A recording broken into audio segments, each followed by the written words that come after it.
காப்போன் காக்கும் கடவுள் அந்த இடத்துக்கு வந்திருக்கிறோம். படைப்போம் படைக்கும் படையோன் அப்படிங்கிற இடத்துல அப்படியே படித்தா பொருள் தெரியாது. 500 வருஷம் ஆனாலும் புரியாது. ஆனால் புரியாதுங்கிறத பற்றி யாரும் கவலைப்படுறதில்லை. ஒரே ஒரு எழுத்து சேர்த்தா புரிஞ்சிடும். படைப்போனை படைக்கும் படையோன்னு படிக்கணும் பொருள் பார்க்கும்போது. ஆமாம், பொருள் காணும்போது படைப்போனை படைக்கும் படையோன்னு படிக்கணும். சைவ சித்தாந்தப்படி பேரொளி காலத்தில் எல்லா பொருட்களும் அழிஞ்சிடும். படைக்கிற கடவுள், காப்பாற்றுற கடவுள், எல்லா கடவுள்களும் யாருக்குள்ள ஒடுங்கிடுவாங்க? சிவபெருமானுக்குள்ள ஒடுங்கிடுவாங்க. திரும்ப உலகத்தை படைக்கும்போது அவங்களையும் படைக்கணும். அவங்களையும் படைச்சாதான் திரும்ப இந்த உலகத்தை நடத்த முடியும். ஒரு கலெக்டர் ஆஃபீஸு கட்டுறதுக்கு முந்தி யார் கலெக்டருங்கிறதையும் முடிவு பண்ணணும். இல்லை, ஒரு கலெக்டர் ஆஃபீஸரை கட்டிட்டதுனால கலெக்டர் வந்துடுவாரா? அந்த ஆஃபீஸில் யார் கலெக்டராக இருக்க போகிறாரு? தலைமை கிளர்க்காக யார் இருக்க போகிறாரு? அடுத்த கிளர்க்கு யார்? சப் கலெக்டர் யார்? எல்லாம் முடிவு பண்ணால் தான் எதையும் கட்ட முடியும். கலெக்டர் ஆஃபீஸை கட்ட இதையும் முடிவு பண்ணணுமல்ல. அதனால் பிரபஞ்சத்தை இறைவன் படைக்கும் போது யாரையும் படைக்கணும்? பிரம்மனை படைக்கணும், திருமாலை படைக்கணும். அதான் படைப்போம் பாருங்க. தமிழ் இலக்கணம் எவ்வளவு முக்கியம் பாருங்க. படைப்போம் படைக்கும் படையோன்னா பொருள் புரியாது. படைப்போனை படைக்கும் படையோன்.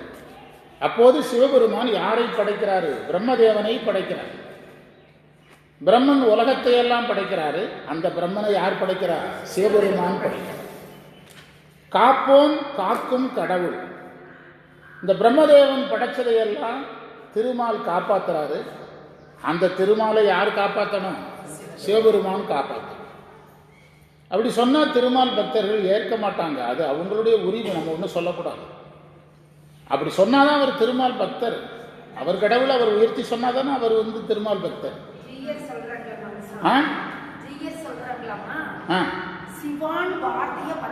வரக்கூடாதுன்னு சொல்றாரு.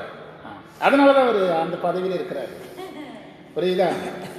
அதனால அது அவங்களுடைய இன்னொருத்தருடைய கொள்கையை நம்ம ஏற்றுக்கொள்ளணும்னு சொல்றாங்கல்ல. மாற்றான் தோட்டத்து மல்லிகைக்கு மனம் உண்டு. திருமால் நெறி நமக்கு மாற்றான் நெறி கிடையாது, நம்ம நெறி தானே. அதனால அங்க இருக்கிற கொள்கையை அதை அப்படியே ஏற்றுக்கொள்றோம். ஆனால் சைவம் என்ன சொல்லுது? காக்கிற கடவுளையும் யார் காப்பாற்றணும்? சிவன் காப்பாற்றணும். இப்போ திருமால் ராமர் அவதாரம் எடுக்கிறாரு. இலங்கையில் சண்டை போடுறாரு. ராவணன் கொல்லப்படுகிறான். என்ன தோஷம் வருது? கொலை செய்தால் அதுக்கு பேர் பிரம்மகத்தி தோஷம். அதை எங்கே நீக்கிறாரு? அதை யார் மறுக்க முடியும்? அது நம்ம கட்டுக்கதையாக சொல்கிறோம். அதை நம்ம கட்டுக்கதையாக சொல்கிறோம். அந்த கதை உருவான வட இந்தியாக்காரங்களே நம்புகிறாங்க. நேற்று டிவியில் காட்டுறாங்க. ஒரிசாவில் எங்கேயோ இருந்து அங்கே கங்கையில் தண்ணீர் எடுத்து காவடியாக சுமந்து நடந்து 2000 கிலோமீட்டர். வட இந்தியாவில் 2000, டோட்டல் 2000 ராமேஸ்வரம் நடந்து தமிழ்நாட்டுக்குள்ளே வந்துட்டாங்க. அபிஷேகம் பண்ண போகிறாங்க. அந்த காவடியில் கட்டியிருக்கிற மணியை நம்ம சுமக்க முடியாது, அந்த வெயிட். பல மணிகள் கட்டி காவடி, நம்ம காவடி வேறு மாதிரி இருக்குது, அவங்க காவடி வித்தியாசமாக இருக்குது. அதை தோளில் வச்சு வர்றாங்க. அவங்களுக்கு எப்படி இந்த நம்பிக்கை இல்லாமல் எப்படி வருவாங்க? ராமேஸ்வரத்தில் ராமன் சிவனை கும்பிட்டாருங்கிற அந்த வரலாற்றை மாற்ற முடியுமா? ஹிஸ்டரியை மாற்ற முடியுமா? தமிழ்நாட்டுக்காரங்க கட்டுக்கதை சொல்கிறாங்கன்னா வட இந்தியாக்காரங்க நம்பி வர்றாங்கல்ல. நீங்கள் கையிலை போனால் ராமேஸ்வரம் போகணும், ராமேஸ்வரம் போனால் கையிலை போகணும்னு கனெக்ட் பண்ணி வச்சுருக்காங்களே. இதில் இந்த கனெக்ஷனில் என்ன தப்பு இருக்குது? அவங்க தான் அதிகமாக கும்பிடுவாங்க. ஆமாம், கும்பிட்டுட்டு தானே போக சொல்கிறாங்க.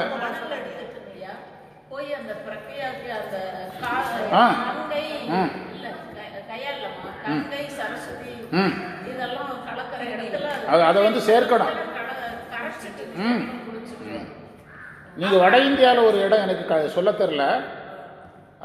முக்கியமான 5 சிவாலயங்களை வட இந்தியாவில் கட்டியிருக்கிறாங்க. அந்தந்த சிவாலய கட்டடக்கலை மாறாம. அதுல ஒன்று ராமேஸ்வரம், வட இந்தியாவில். அபிஷேகம் பண்ணணும். அபிஷேகம் அப்படி கணக்கில் இருக்குது. இது நீங்க சமயப்பற்று காரணமா உடைச்சிங்கன்னா அது அவங்க உரிமை. புரியுதா? காப்போம் காக்கும் கடவுள். திருமாலையும் யார் காப்பாற்றணும்? சிவன் காப்பாற்றணும். பார்க்கடலில் விடம் வந்தது. விடம் வந்தபோது தேவர்கள் இறந்தார்கள். திருமால் பிரம்மதேவனெல்லாம் வந்து யார்கிட்ட உதவி கேட்டாங்க? சிவபெருமான் இடத்தில் உதவி கேட்டாங்க. அப்போ திருமால் எல்லாரையும் காப்பாற்றிடுவார் அப்படின்னா சிவன்கிட்ட வர வேண்டியது இல்லையா? வந்தவங்க பட்டியலில் யார் பேரும் இருக்கு? திருமால் பேர் இருக்கு. இன்னும் சொல்ல போனால் அவர் வெள்ளைக்கார மாதிரி வெள்ளை வெளையர்னு இருந்திருக்காரு. அந்த பார்க்கடல் விஷத்துல தான் நிறமே கருப்பாக மாறிச்சுதுன்னு வரலாறு சொல்லு என்று வரலாறு சொல்லு. அதற்கு பிறகு சிவபெருமான் என்ன சொல்றாரு? நான் வந்து உங்க எல்லாரையும் என்ன செய்கிறேன்? காப்பாற்றுறேன். சிவபெருமான் வந்து சொல்றாங்க, சாமி இந்த மாதிரி பார்க்கடலை கடைஞ்ச அமுதம் வரும்னு சொன்னாங்க, போய் கடைஞ்சோம். என்ன போயிட்டு வந்து சொல்றீங்க? என்கிட்ட ஒரு வார்த்தை சொல்லலின்னு அவர் கேட்கவே இல்லை. நம்ம குடும்பத்தில் எவனாவது நம்மகிட்ட சொல்லாமலே ஒரு பிஸ்னஸ் ஆரம்பித்து லாஸ் ஆன பிறகு வந்து சொல்லுவான். முதல்ல ஏன் சொல்ல மாட்டாங்க? நம்ம பொறாமப்படுவோன்ட்டு. நம்மகிட்ட சொல்லியிருந்தா 4 நல்ல விஷயத்த சொல்லியிருப்போம், உண்டா இல்லையா? ஆனால் சொல்லாமல் லாஸ். அதே மாதிரி இவங்க யார்கிட்ட சொல்லாமல் போயிட்டாங்க. நல்லவனுக்கு அடையாளம் சாமிகிட்டே சொல்லாமல் போயிட்டாங்க.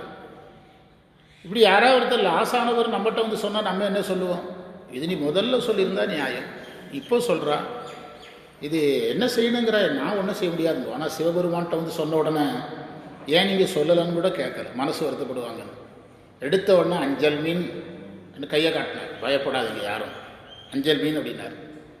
அதுபோல் சிவபெருமானே அந்த விஷத்தை வந்து சுந்தரரை அனுப்பி எடுத்துகிட்டு வர சொல்லி, எடுத்துகிட்டு வந்த சுந்தரர் கைக்கு ஒன்றும் ஆகலை. சாப்பிட்ட சிவபெருமான் கழுத்து கருப்பாயிட்டு. அடியார்களை எப்படி காப்பாற்றுறாரு பாருங்க. சுந்தரருக்கு ஒன்றும் ஆகலை. ஆனால் சாப்பிட்ட சிவபெருமான் அதை கழுத்தில் வச்சா ஆபத்தில் உதவுவார்னு தெரியணுமா, அதுக்காக கழுத்தில் வச்சாராம். ஆபத்துக்கு உதவக்கூடிய கடவுள்னு தெரியணுமா, அதனால் கழுத்தில் வச்சாராம் சிவபெருமான். அப்போது அந்த சிவபெருமான் சாப்பிடலை, எடுத்துகிட்டு வந்தாச்சு, விஷம் வந்தாச்சு, அவர் சிவபெருமான் முன்னால் வந்தாச்சு. என்ன செய்கிறதுன்னு கேட்குறாரு சிவபெருமான். அப்படி கேட்கும்போது திருமால் நிற்கிறாரு, பிரம்மதேவன் நிற்கிறாரு, நூற்றுக்கணக்கான தேவர்கள் நிற்கிறாங்க, இந்திரன் நிற்கிறான். திருமால் உட்பட ஒருத்தர் வாயை திறக்கலையா. ஏன்னா நீங்கள் சாப்பிட்ருங்கன்னு சொன்னாலும் தப்பு. உடனே இப்படி கேட்டுட்டாருன்னா, நான் சாப்பிட்டு பார்க்குறீங்களான்னு கேட்டாங்க. நீங்கள் இதை சாப்பிடாதீங்கன்னாலும் வேறு வழி கிடையாது. அதனால் என்ன செய்தாங்களாம்? நின்னாங்களாம். ஊமைகள்னு எழுதுறாரு சிவஞான முனிவர் காஞ்சி புராணத்தில். ஊமைகளாக நின்றார்கள்ங்கிறார். சிவபெருமான் புரிஞ்சுக்கிட்டார், நம்ம சாப்பிடணும்னு எதிர்பார்க்குறாங்க, இவங்க பிழைக்கிறதுக்கு நம்ம சாகணுங்கிற முடிவுக்கு வந்துட்டாங்க அப்படின்னு. பெயர்கண்டும் நஞ்சுண்டமைவர் நயத்தக்க நாகரீகம், வள்ளுவர் திருக்குறள் எடுத்துக்காட்டு. பெயர்த்தக்கும் நஞ்சுண்டமைவர் நயத்தக்க நாகரீகம் உடையவர்னு வள்ளுவர் பாடுறார். அதாவது நான் விஷம் சாப்பிட்றத, ஒரு ஞானி இருக்கிறார், நான் விஷம் சாப்பிட்றதை இவன் விரும்புகிறான்னா அவன் ஆசைக்காகவே சாப்பிடுவாரான் அந்த ஞானி. நான் விஷம் சாப்பிட்றது இவனுக்கு பிடிக்கும்னா ஞானி எதை கூட சாப்பிடுவாரான்? விஷத்தை கூட சாப்பிடுவார். பெயர்கண்டும் நஞ்சுண்டமைவர் நயத்துக்க நாகரீகம் உடையவர். அதைத்தான் யார் செய்தார்? சிவபெருமானுக்கு தெரியாது நம்ம இதை சாப்பிட்டா செத்திரமா உயிரோடு இருப்போம்லாம் தெரியாது. அப்படி தெரிஞ்சு சாப்பிட்டாருன்னா அந்த உதவிக்கு அர்த்தமே இல்லாமல் போயிருமே. என்ன சொல்லுவீங்க? உடனே ஒன்றும் ஆகாதுன்னு தெரிஞ்சாரு, அதனால சாப்பிட்டாரு. ஒன்றும் ஆகாதுன்னு தெரிஞ்சு சாப்பிட்டாருமீங்க. சிவபெருமானுக்கு அந்த யோசனையே கிடையாது, இது என்ன ஆகும்னே அவர் யோசிக்கவே இல்லை. சாப்பிட்டாரு. சாப்பிட்டு எங்கே வச்சாரு? கழுத்தில் வச்சாரு. அதுக்கு பிறகு திருமால் அதுக்கு பிறகு தான் வாயை திறந்தாராம். இந்த திருக்குறள் பாருங்கள், திருக்குறள் 580வது திருக்குறள். கண்ணோட்டம். கண்ணோட்டம்னா இரக்கம். சிவபெருமான் விஷம் சாப்பிட்டது என்னது? இரக்கம். பார்த்தீங்களா எப்படி வருது பாருங்க. பெயர்த்தக்கும் பெயர்கண்டும் நஞ்சுண்டமைவர் நயத்தக்க நாகரீகம் வேண்டுபவர், விரும்பத்தக்க கண்ணோட்டம் என்னும் நாகரீகத்தை விரும்பும் சான்றோர்கள், நன்றாக பழகியவர்கள் உணவில் விஷத்தை கலந்து கொடுத்தாலும் சாப்பிடுவார்கள்.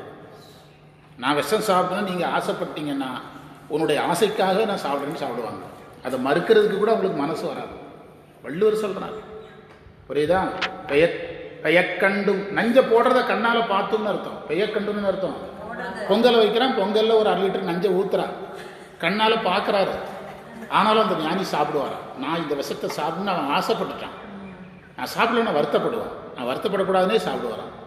பெயர்கண்டும் நஞ்சுண்டமைவர் நயத்தக்க நாகரீகம் வேண்டுபவர் என்று வள்ளுவர் சொன்னார். இதைத்தான் நம்ம தலைவர் செஞ்சார். யாரு? சிவபெருமான் செஞ்சார். சிவபெருமான் விஷம் சாப்பிட்ட பிறகு மெதுவாக வாயை திறந்தாராம் திருமால். இப்போதான் சிவபெருமானே நீங்கள் அழகாக இருக்கீங்கன்னாரு. என்ன சொல்கிறீங்கன்னு கேட்டாராம். நீங்கள் சிவப்பா இருக்கீங்களா, உங்கள் கழுத்து கருப்பாக இருக்கா, இப்போ தான் அழகாக இருக்கிறீங்க. மொழுக்குன்னு சிவப்பாக இருந்தீங்க, நல்லா இல்லை. புரியுதா? அதாவது என்ன பாருங்க அப்படிங்கிறார். என்ன பாருங்க, நான் கருப்பாக இருக்கிறேன், உதடு சிவப்பாக இருக்குது, ஒரு டிஃப்ரெண்ட்டாக இருக்கிறேன். பச்சைமா மலை போல் மேனி பவளவாய் ரெண்டும் சேர்ந்தாதான் நான் அழகாக இருக்கிறேன். நீங்கள் முழுக்குன்னு சிவப்பாக இருக்கிறது எடுபடலை. வெள்ளைக்காரனை விட நீக்ரோ தான் அழகாக இருக்கிறான். வெளிநாட்டில் பார்த்தீங்கன்னா வெள்ளைக்காரனுடைய நடிகரோட சம்பளம் யாருக்கு? நீக்ரோவுக்கு தான் அதிக சம்பளம். கருப்பு தான் எனக்கு பிடிச்ச கலருங்கிறது பொய் கிடையாது. அதாவது ஆராய்ச்சியாளர்கள் என்ன சொல்கிறாங்கன்னா, கருப்புக்கு தான் ஈர்ப்பு திறன் அதிகங்கிறான். எதற்கு தான் ஈர்ப்பு திறன் அதிகம்? கருப்புக்கு தான். சூரிய ஒளியை அதிகமாக இழுக்கக்கூடியது கருப்பு தான். இப்போ இஸ்லாமிய சகோதரர்கள்லாம் அந்த கருப்பு நல்ல உடை போடுறாங்களா, அது நமக்கு பார்க்குறதுக்கு ஒரு உடை மாதிரி தெரியுது. ஆனால் அவங்க நிறைய சிரமங்களுக்கு மத்தியில் தான் அந்த உடை என்ன செய்கிறாங்க, அணிகிறாங்க.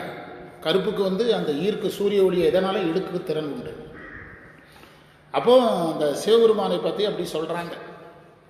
இதெல்லாம் இப்போ தான் நீங்கள் அழகாக இருக்கிறீங்க அப்படின்னாரு சிவபெருமான். கடைசியில் சிவஞான முனிவர் எழுதினாரு, விஷத்தை சாப்பிட்டு எத்தனையோ தேவர்கள் குடும்பத்தில் மாங்கல்யத்தை காப்பாற்றினாராம் சிவபெருமான். இவர் இந்த விஷத்தை சாப்பிடலன்னா இன்னும் லட்சக்கணக்கான தேவர்கள் இறந்து போயிடுவாங்க. இவர் சாப்பிட்டது விஷம், காப்பாற்றப்பட்டது பல குடும்பத்தில் தாலி. பல குடும்பத்து தாலியை காப்பாற்றுறதுக்கு இவர் எதை சாப்பிட்டாராம்? சாப்பிட்டார். கந்த புராணமும் இதே தான். கந்த புராணமும் தேவர் தாலியை காப்பாற்றுறதுக்கு தான் முருகன் அவ்வளோ கஷ்டப்பட்டார். அதுதான் கந்த புராணம். அதனால அதுக்கு பேர் கந்தன் கருணைன்னு பேர். என்ன பெருணை? கந்தன் கருணைன்னு பேர். கந்தன் யாரையும் கொல்லலை. பொதுவாக கொன்னாதானே வெற்றி. சூரனை இவர் கொல்லவே இல்லையே. சேவலும் மயிலுமா கூட வச்சிருக்கிறார். சூரனை சேவலா மயிலா மாற்றி என்ன வச்சிருக்கிற, கூடவே வச்சிருக்கிறார். இதெல்லாம் நம்முடைய புராணங்களில் சொல்லப்பட்டிருக்கிறது. சிவராத்திரிக்கு இந்த கதை தொடர்புடையது. காப்போர் காக்கும் கடவுள். படைத்தவனையே யார் தான் காப்பாற்ற வேண்டியிருக்குது? சிவபெருமான் தான் காப்பாற்ற வேண்டியிருக்கு. நான் மதுரையில் படிக்கும்போது வாரியார் சுவாமிகள் சொற்பொழிவாற்றினார் 30 நாள் தொடர்ந்து. அப்போ தான் வீடியோலாம் வருது. முதல்ல வீடியோ கவரேஜ் பண்ணுறாங்க எல்லாத்தையும். ஏன்னா வாரியாருக்கு ரொம்ப வயசாகிட்டு, இப்போ விட்டால் கிடைக்காதுன்னு சொல்லி வீடியோ கவரேஜ் பயங்கரமாக பண்ணுறாங்க. ரொம்ப குனிஞ்சு நடக்க ஆரம்பிச்சிட்டாங்க. அப்போ அதை வீடியோ கவரேஜ் பண்ணுறாங்க. மேடையில் பேசுகிற ஒருத்தர் சொல்கிறாரு, ஒருத்தரை கையை காட்டி, நீங்கள் இதையெல்லாம் வாரியாரை செய்ய வைக்கணும், நீங்கள் இதையெல்லாம் வாரியாரை செய்ய வைக்கணும் அப்படின்னு அவரையும் இவரையும் கையை காட்டி பேசுகிறார். அது பேர் அவர் வந்தார். இந்த பேசினவர் ரொம்ப பெரிய ஆள், அவரை விட பெரிய ஆள் அந்த கையை காட்டப்பட்டவர் வந்தார். எங்கே எதை பேசணும்னு தெரிஞ்சுக்கிட்டு பேசு, எனக்கு இந்த பதவியை வாங்கி தந்ததே வாரியார் தான். நான் எப்படா வாரியார்கிட்ட சொல்கிறது? எதையாவது வரலாறு தெரிஞ்சு பேசுங்கடா. மைக் கிடைச்சா எதை வேணாலும் பேசாதீங்க. தக்கார் சிதம்பரம் செட்டியார், நான் சொல்கிறது சிதம்பரம் செட்டியார். அவர் சினிமா படம்லாம் எடுத்தார். சிதம்பரம் செட்டியாரா பேர் ஏதோ மாற்றி சொல்லணும்னு தெரில. ஹைட்டாக கருப்பாக இருப்பார், பெரிய ஒரு செட்டியார், காரைக்குடி செட்டியார். சினிமா படம் எடுக்கிறது, பட தயாரிப்பாளர். எனக்கு என்னமோ சிதம்பரம்னு ஞாபகம் வருது. மெய்யப்ப செட்டியார் கிடையாது. நம்ம இவர்கிட்ட கேட்டால் தெரிஞ்சிடும். நம்ம மாரியம்மன் கோயிலுக்கு வர்றாருல சோமு, அவர் ஒரு தடவை ஞாபகப்படுத்தினார். அதனால சொல்கிறேன், நான் இதை சொல்லும்போது ஞாபகப்படுத்தினார். அவர் சொல்கிறார், நான் இதை கண்ணால் பார்த்தேன் மதுரையில் படிக்கும்போது. இந்த பதவியை வாங்கி கொடுத்ததே யாரு தான்? வாரியார். எம்ஜிஆருக்கு பொன்மனச்செம்மல் பட்டம் கொடுத்தது வாரியார். பொன்மனச்செம்மல் பட்டம் கொடுத்தது எம்ஜிஆர். வாரியார்லாம் இருந்து தமிழ் மாநாடு நடத்தும் போது நாங்கள் மதுரையில் படிக்கிறோம். தமிழ்ச்சங்க மாநாட்டுக்கு நாங்கள் போயிருந்தோம். அப்போ எம்ஜிஆர் இருந்தார், வாரியார் இருந்தார், எல்லாரும் இருந்தாங்க. அப்போ ஆமாம் அங்கே தமிழ் மாநாடு மதுரையில் முதல் தமிழ்ச்சங்கம். ஆமாம், தமிழ்ச்சங்க மாநாடு, உலக தமிழ்ச்சங்க மாநாடு மதுரையில் நடக்கும்போது. அப்போ தான் அமெரிக்காவுக்கு போயிட்டு எம்ஜிஆர் வந்த புதுசு, சிகிச்சைக்கு போயிட்டு வந்திருக்கிறார். அந்த அதிகமாக பேச முடியாத ஒரு சூழலுக்கு போயிட்டார் அந்த ஸ்டேஜில். இதெல்லாம் கடந்த கால வரலாறு. யாரை பார்த்து நீங்கள் வாரியாருக்கு உத்தரவு போடணும்னு சொல்லணுமோ அவரே யார் தான் காப்பாற்றணும்? வாரியார் தான் காப்பாற்றணும். அதே தான் இங்கே காக்கும் கடவுள்னு யாரோ ஒருத்தரை கையை காட்டுறோமோ அவரே யார் தான் காப்பாற்ற வேண்டியிருக்கு? சிவபெருமான் தான் காப்பாற்றணும். காப்போன் காக்கும் கடவுள், காப்பவை. அப்படி காக்கப்பட்டதை எல்லாம் படைப்பது பிரம்மன், காப்பது திருமால், அழிப்பது சிவன். அதனால அடுத்ததுக்கு யார் பேரையும் சொல்லலை பாருங்க. காப்பவை கரப்பவன், அவன் தான் அதை மறைக்கிறான், ஒடுக்குகிறான், அழிக்கிறான். இந்த அழிக்கிற இடத்துல பேரே சொல்லலை பாருங்க. பேரே சொல்லலை. ஏன்னா ஒருவேளை இது பேரொழி பேசிட்டு இருக்கிறார். பேரொழி இவர் தான் செய்யணும். ஏதாவது ஒரு பகுதியை அழிப்பதாக இருந்தால் தான் ருத்ரனை சொல்ல முடியும். இவர் மகாருத்ரன். ருத்ரன் வேற, மகாருத்ரன் வேற. அதனால பேரே சொல்லாம ஒடுக்கப்பட்டவைகளை எல்லாம், காக்கப்பட்டவைகளை எல்லாம் கரப்போன்னா அழிப்பவன். அழிப்பவன் சிவபெருமான். பிரம்மனை படைக்கிறான், படைக்கும் கடவுளாகிய பிரம்மனை படைக்கிறான், காக்கும் கடவுளாகிய திருமாலை படைக்கிறான், இவனே அழிக்கிறான். கடைசி ஒரு வரி போட்டார், அழகான வரி. கரப்பவை ஒடுக்குபவை. ஒடுக்கிட்டார். இப்போ பள்ளிக்கூடத்துக்கு சம்மர் லீவ் 2 மாதம் சொல்கிறாங்க. இப்போ குறைஞ்சிட்டு. இப்போ முந்தியெல்லாம் 2 மாதம், இப்போல்லாம் 30 நாள் அந்த ரேஞ்சுக்கு வந்துட்டு. உங்களுக்கெல்லாம் சம்மர் லீவ் எவ்வளோ வருது? பள்ளிக்கூடம் இல்லைலாம் 30. இவங்களுக்கே குறைஞ்சிட்டு, தொடக்க பள்ளிகளுக்கே குறைச்சிட்டாங்க. ஆமாம், இப்போ முதல்லலாம் 60 நாள் கம்பல்சரி. இப்போ அதெல்லாம் தேஞ்சி சின்ன பின்னமாகி 30 நாள் கூட வர்றது. அதுலேயும் பேப்பர் வேல்யூஷன் அது இது போட்டிங்கன்னா 15 நாள் கூட வர்றது. இப்போ சம்மர் லீவ் விடுறாங்க. ஜூன் 2ஆம் தேதி பள்ளிக்கூடத்துக்கு வந்திருக்காப்பான்னு சொல்கிறாங்க. அந்த ஜூன் 2ஆம் தேதியை 7ஆம் தேதியாக மாற்றினாங்கன்னு பல தடவை நடந்திருக்குது. அந்த தேதியை மாற்றுவாங்க. வெயில் காரணம் காட்டி, மழை காரணம் காட்ட முடியாது, வெயில காரணம் காட்டி மாற்றுவாங்க. அப்படி மாற்றினதுல நிறைய பேருக்கு ஆசிரியர்களுக்கு பதவி போயிருக்கு, சிலருக்கு பதவி வந்திருக்கு அந்த 3 நாளைக்குள்ள. ஆமாம், தனியார் பள்ளியில் யாருக்காவது போஸ்டிங் தாரம் இருப்பாங்க, சீக்கிரட்டாக வச்சுருப்பாங்க. அது 4 நாள் தள்ளி போகிறதுக்குள்ளே இன்னொருத்து கூட 2 லட்ச ரூபா அடித்து வாங்கிட்டு போயிடுவோம். அப்படி நிறைய நடந்திருக்கு. எனக்கே நடந்தது. அந்த 4 நாள் தள்ளி போட்டதில் எனக்கு நடந்தது. அப்போது அந்த சம்மர் லீவை ஒரு வாரம் தள்ளி போட்டால் யாராவது போய் முதலமைச்சர்கிட்ட போய், முதலமைச்சர் ஐயா லீவ் விடாதீங்கன்னு யாராவது சொல்லுவாங்களா? என்ன சொல்லுவாங்க? நன்றி, முதலமைச்சருக்கு நன்றி, அப்படி தானே சொல்லுவாங்க. காந்திக்கு ஒருத்தன் கடிதம் எழுதினான். கடிதம் எழுதுற மாதிரி ஒரு கவிதை, கடிதம் எழுதுகிற மாதிரி ஒரு கவிதை. தேசப்பிதாவே, எங்களுக்கு சுதந்திரம் வாங்கி தந்த தேசப்பிதாவே உனக்கு நன்றி. அக்டோபர் 2 விடுமுறை வாங்கி தந்ததற்காக. ஒரு பள்ளிக்கூடத்து பையன் காந்திக்கு கடிதம் எழுதுறான். விடுதலை வாங்கி தந்த தேசப்பிதாவே உங்களுக்கு நன்றி. எதற்காக? அக்டோபர் 2 பள்ளிக்கு விடுமுறை வாங்கி தந்ததற்காக அப்படின்னா. அவர் விடுதலை வாங்கி தந்ததுக்கு நன்றி கிடையாது, லீவ் வாங்கி தந்ததுக்காக. இப்போ இதை எதுக்கு சார் சொல்றீங்கன்னா, பாடமே அதுதான். சிவபெருமான் பேரொழி பண்ணிட்டாரு. உயிர்கள் எல்லாம் ஓய்வில் இருக்குது, புரியுதா? இவர் தான் பிரம்மனை படைக்கணும், இவர் தான் திருமாலை படைக்கணும், இவர் எல்லாத்தையும் ஒடுக்கி வச்சிருக்கிறாரு. உயிர்களை திரும்ப படைக்கணும். அவர் என்ன நினைக்கிறாராங்க? சரி, நம்ம கொஞ்சம் ரெஸ்ட் எடுத்து போய் வீட்டில் நம்ம குழந்தைகள் தூங்கிச்சுன்னா என்ன நினைக்கிறோம்? லீவு தானே, தூங்கிட்டு போட்டு நினைக்கிறோம்ல. அப்படி அவர் யோசிக்கிறாரா? இதெல்லாம் பொறுமையாக படித்தா மட்டும்தான் புரியும். அதாவது வீடுகளில், நம்ம வீட்டில் குழந்தைகள் ஹோம் ஒர்க் அது இதுன்னு வச்சுருக்கோம். ஆனால் ரொம்ப களைப்பாக தூங்கும். எங்கள் வீட்டில் கையில் எழுப்புனாங்கன்னா எழுந்த பிறகு சோபாவில் போய் படுத்துருவோம். ரொம்ப சோர்வாக இருக்கும். நான் ஒரு ஆசிரியராக குழந்தைகள்கிட்ட ஊரில் இல்லாத ரூல்ஸ் அண்ட் ரெகுலேஷன்லாம் பேசுவேன். லீவ் எடுத்தாச்சுன்னா அதுக்கு வீர வசனமெல்லாம் பேசுவேன் பள்ளிக்கூடத்தில். எங்கள் அம்மா திருவிழாவுக்கு கூப்பிட்டாங்க சார், அதனால லீவ் போட்டேன் சார். நாளைக்கு உனக்கு மார்க் குறைஞ்சதுன்னா உங்கள் அம்மா உன்னை திட்டுமா, அப்போ திருவிழாவுக்கு கூப்பிட்டு போனதெல்லாம் பேசுமாடா அப்படின்பேன். அந்த பையன்கிட்ட கேட்பேன். அப்படியே பசங்களை வர வைப்பேன். நாளைக்கு எனக்கு மார்க் குறைஞ்சிட்டு, நீ தானா திருவிழாவுக்கு கூப்பிட்டு போனேன்னு சொன்னால் உங்கள் அம்மா கேட்குமா? உங்கள் அம்மா என்ன சொல்லும்? நான் கூப்பிட்டா நீ வந்துடுறியான்னு கேட்பேன். இப்படியே சொல்லி பள்ளிக்கூடத்துக்கு வர வைப்பேன். ஆனால் என்னுடைய பேத்திக்கு எப்படா லீவ் வராதுன்னு இருக்கு. ஏன்னா அது காலையில் எந்திரிச்சு புறப்பட்டு பாடத்தை பார்த்தா நமக்கே சங்கடமாகும், பாவமாக இருக்கு. என்ன தெரியுதுன்னா, ஒவ்வொன்றும் நம்ம அனுபவிச்சாதான் தெரியும். ஒவ்வொன்றையும் யார் அனுபவிச்சாதான் தெரியும். ஒரு பையன் வீட்டிலேருந்து வெளியே கிளம்புறதுல எத்தனை சிரமத்தில் இருக்கான், அந்த லீவுங்கிறது இவ்வளோ அவசியங்கிறது நம்ம பேத்தியை பார்த்து தான் புரியும். என்னுடைய மகன் வளரும் போது நான் ஸ்கூலுக்கு போயிட்டு இருந்தேன், எதுவுமே கண்ணில் படலை. இப்போ என்னுடைய பேத்தி 8:50 தான் ஸ்கூலுக்கு போகுது. என் பையன் 7:30 போனான். நானும் 7:30 கிளம்பிட்டதுனால தெரியல. ஆமா ஆமா அது ஆமா உண்மை அதுதான். இல்லை, நான் எதுக்கு இதை சொல்றேன் தெரியுமா? ஒவ்வொன்றும் பாடம்ங்கிறதுக்காக சொல்றேன். அவ்வளோ வீரவசனம் பேசுன நம்மளால. இப்போ எங்கள் மருமக என்ன சொல்லுதுன்னா, இப்போ நீங்கள் கையில் படிக்க விடாம கெடுக்கிறது நீங்கள் தாங்க. ஒரு டீச்சராக இருந்து எல்லாரையும் வளர்த்துருக்குறீங்க, தாத்தாவாக இருந்து பேத்தியை படிக்க விட மாட்டேங்கிறீங்கன்னு சொல்லுங்க. ஆமாம், நான் சொல்கிறேன் விட்டுருங்க அப்படிம்பேன். விட்டுருங்க, பள்ளிக்கூடத்துக்கு போக மாட்டேன்னு சொன்னால் விட்டுருங்கன்னா அது கட்டாயப்படுத்தி வண்டி ஏற்றி விட்டுருங்க. ஆமாம், புரியுதா? அப்போது அந்த ஒரு தாய் தன் குழந்தை அதிக நேரம் தூங்குவதை விரும்புகிறாள். ஒரு பள்ளியில் ஒரு மாணவன் அதிக நாள் லீவ் எடுக்க விரும்புகிறான். சாமியே அப்படி தான் ஆசைப்படுறாராம். பாருங்கள், கரப்பவை கருதா கருத்து. கருதான்னு என்ன அர்த்தம் தெரியுமா? அவருக்கு வந்து பிரம்மதேவனை எழுப்பி ஹலோ படைங்க, திருமாலை எழுப்பி காப்பாற்றுங்கன்னு சொல்லலாம்னு தோணுதான். ஆனால் கொஞ்ச நாள் ரெஸ்ட் எடுக்கட்டுன்னு நினைக்கிறேன். கருதா, லீவை கொஞ்சம் அதிகமாக விட்டு பார்க்கலாம். அந்த தூங்குற உயிர்களை என்ன செஞ்சுட்டு போட்டு என்ன கொஞ்ச நாள் தூங்கிட்டு எந்திரிச்ச உடனே சிவன் கோயிலுக்காக வந்துட போகுது, நேரே ஏடிஎம் சென்டர் வாசலுக்கு நிற்க போகுது. இது எந்திரிச்சு வினையை பெருக்கிறதுக்கு எந்திரிக்காமல் இருக்கிறது நல்லது. ஒரு எந்திரிச்சு வினையை பெருக்கிறதுக்கு இந்த உயிர்கள் என்ன எடுக்கணும்னு எதிர்பார்க்கிறாரு இறைவன். இந்த வரி ரொம்ப முக்கியமான வரி. கரப்பவை கருதா கருத்துடை கடவுள்.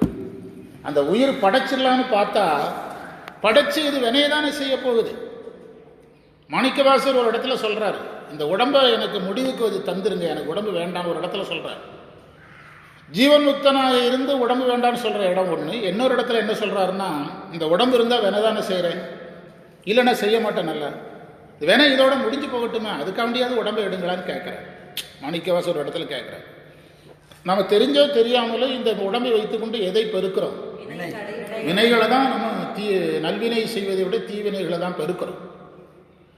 அந்த ஒரு பணி நடக்கணும், ஒரு கூட்டமாக இயங்கணும் அப்படின்னா எவ்வளவு வேண்டி இருக்குது. அதுக்கெல்லாம் நம்ம சாதகமாக வாழ்கிறோம். ரொம்ப கஷ்டமாக இருக்குது இல்லை? அதான் இறைவன் பார்த்தாராம், இதை படைச்சு தொந்தரவு பண்ணுறதை விட கரப்பவை கருதா கருத்துடை கடவுள்னார். வெளிப்படையாக மாணிக்கவாசகர் பேசலை, வெளிப்படையாக திருநாவுக்கரசர் பேசலை, சுந்தரர் வெளிப்படையாக பேசினார்ல ஒரு சிவனடியா. உனக்கு வேலை செய்கிறதுக்கு பயமாக இருக்குதுன்னு ஒரு இடத்துல பாடுறார், அஞ்சுதுமேங்கிறார். சுந்தரர் பாடுறார், ஆமாம் உனக்கு ஆட்சியே அஞ்சுதுமே, உனக்கு வேலை செய்கிறதுக்கு பயமாக இருக்குது. வேலை செஞ்சோம்னா முருகனை மகனை பழனி மலையில் கொண்டு நிறுத்தி வச்சிருக்கிற ஆண்டியா. உனக்கு வேலை செஞ்சோம்னா நீ என்ன செய்கிற, நீ அதை திருவிளையாடலை யார்கிட்ட ஆரம்பிக்கிற, என்கிட்ட ஆரம்பிக்கிற. ஆட்சியே அஞ்சுதுமேன்னு. அதனால தான் அவர் தோன்றதெல்லாம் பேசினார். வாழ்ந்து போதீரேனர், வாழ்ந்து போதீரேன்னு இறைவனை பார்த்து சொன்னார். நீளா அடிமை உமக்கே ஆளாய் பிறரை வேண்டாது மூடா தீவோர் உள்ளே கனந்து முகத்தால் மிகவாடி ஆளாங்கிருக்கும் அடியார்தங்கள் அல்லல் சொன்னக்கால் ஆளாங்கிருப்பீர்.